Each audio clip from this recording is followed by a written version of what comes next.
పహల్గామ్ ఉగ్రదాడి నిరసిస్తూ మెదక్ గుల్షన్ క్లబ్ నుండి రామ్దాస్ చౌరస్తా వరకు త్రివర్ణ జెండాలతో భారీ ర్యాలీ నిర్వహించారు.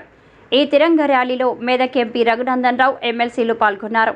ఈ సందర్భంగా ఎంపీ రఘునందన్ రావు మాట్లాడుతూ ఆపరేషన్ సింధూర్ను విమర్శించే మూర్ఖులకు భవిష్యత్తులో ప్రజలే తగిన రీతిలో సమాధానం చెప్తారని అన్నారు.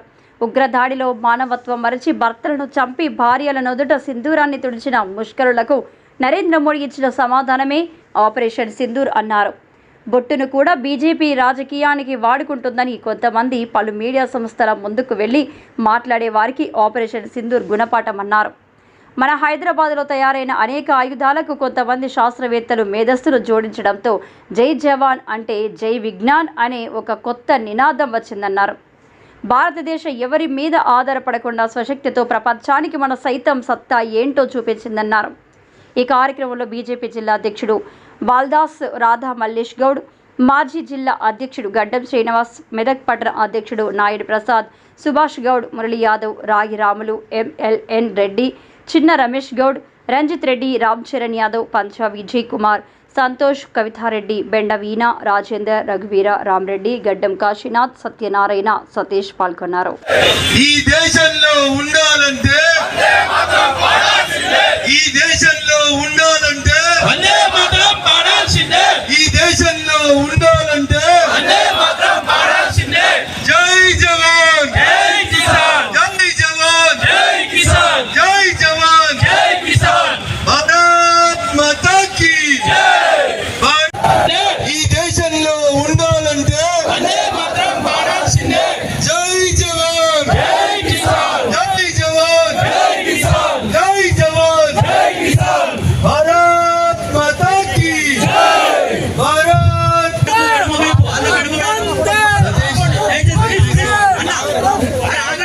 రాజేష్ भारत माता की जय, भारत माता की जय. విదేశంలో ఉండాలంటే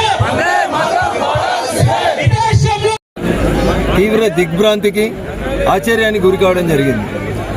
బట్టలు ఇప్పించి మతం పేరు మీద విచక్షణ చూపెట్టి భార్యల ముందే భర్తల్ని చంపుతూ కొందరు ఆడబిడ్డలు ధైర్యంగా ముందుకు పోయి భర్తతో పాటు మమ్మల్ని కూడా చంపమని అన్నప్పుడు మానవత్వాన్ని మరిచి కేవలం భర్తల్ని మాత్రమే చంపి భార్యల నుదుటి సింధూరాన్ని తుడిచి తమాషా చేద్దామనుకున్నటువంటి ముష్కరులకి నరేంద్ర మోడీ గారు ఇచ్చినటువంటి సమాధానం, ఈ దేశ సైన్యం ఇచ్చిన సమాధానమే operation Sindoor.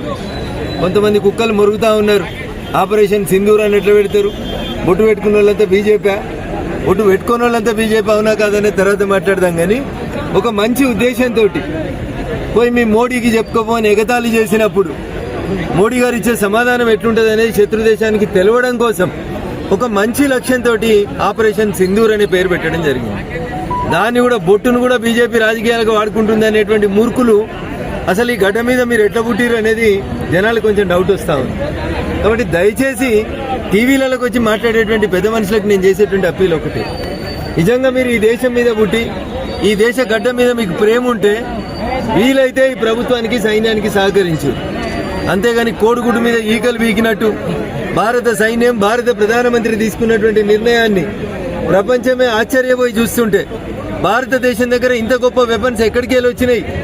China Bazar, China మార్కెట్లో పోయినట్టే పోయినాయి. చైనా విమానాలను కూడా గులగొడుతుంటే మన శాస్త్రవేత్తలు ముఖ్యంగా హైదరాబాద్లో తయారైనటువంటి అనేక రకాలైనటువంటి ఆయుధాలు ఇలా మన సైన్యానికి వాళ్ళ మేధస్సును తోడు చేసినాయి. కాబట్టి కొత్త నినాదం జై జవాన్ అంటే జై విజ్ఞాన్ అనేటువంటి నినాదంతో భారతదేశం ఎవరి మీద ఆధారపడకుండా తన స్వశక్తి మీద తాను ఎదిగి ఎవరు ఎంతమంది జట్టుగట్టి వచ్చినా కొడతామనేటువంటి ఒక నిర్దేశితమైనటువంటి లక్ష్యాన్ని ప్రపంచం ముందు చూపెట్టడం లోపల ఈ దేశ సైనికులు చూపించినటువంటి పోరాటానికి ఈ దేశ ప్రజలందరూ కూడా శిరస్సు వంచి వారికి నమస్సుమాంజలు తెలియజేస్తున్నారు. ఆపరేషన్ సింధూర్ని విమర్శించేటువంటి మూర్ఖులకి భవిష్యత్తులో ప్రజలే తగు రీతి లోపల సమాధానం చెప్తారని చెప్పి మేము భావిస్తాం.